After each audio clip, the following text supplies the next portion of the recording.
I am 17 and I go to Berkeley High. I will pick up trash, even if it isn't mine. That's taking responsibility for the planet. I'm Marcio, I'm 15, and I'm on independent study. I will make a conscious effort to speak my mind regardless of what others will think or say. I'm Rose, I'm 16, and I go to Berkeley High.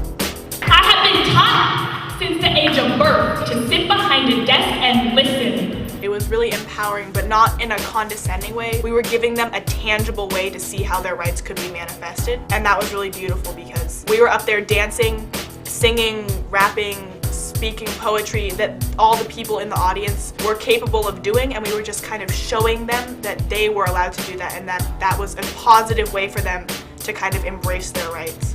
I'm Dewan, I'm 17, and I'm on independent study. I am a document. A document that embodies freedom, justice, peace, you know what I'm saying?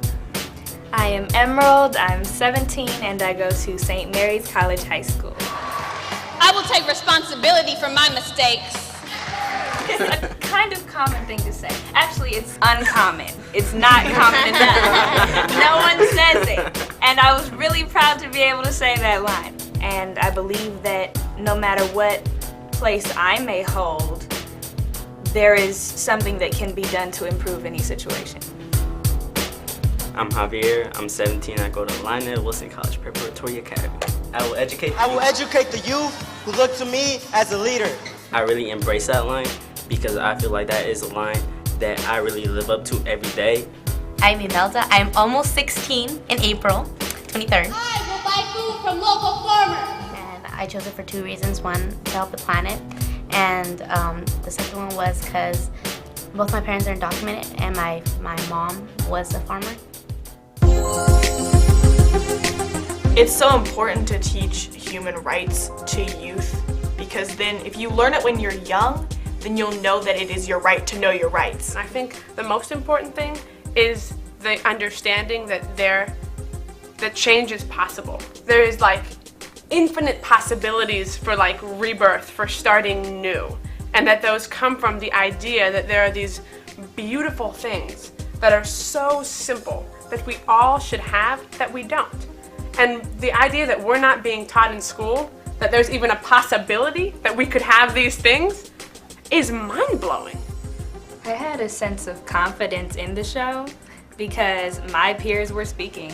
Knowing that it came from us, I mean, our peers were more likely to listen to us. If you live in your daily actions, you can be giving rights to other people. So like the right to feel safe in your learning environment, I can take responsibility for that by not, saying comments that would make somebody else feel isolated or that would put down a certain group that maybe I'm not a part of and wouldn't know that that was making someone not want to come to class or not feel comfortable sharing. You can live these rights in your interactions with everybody around you, regardless of whether or not our country, any type of government recognizes them.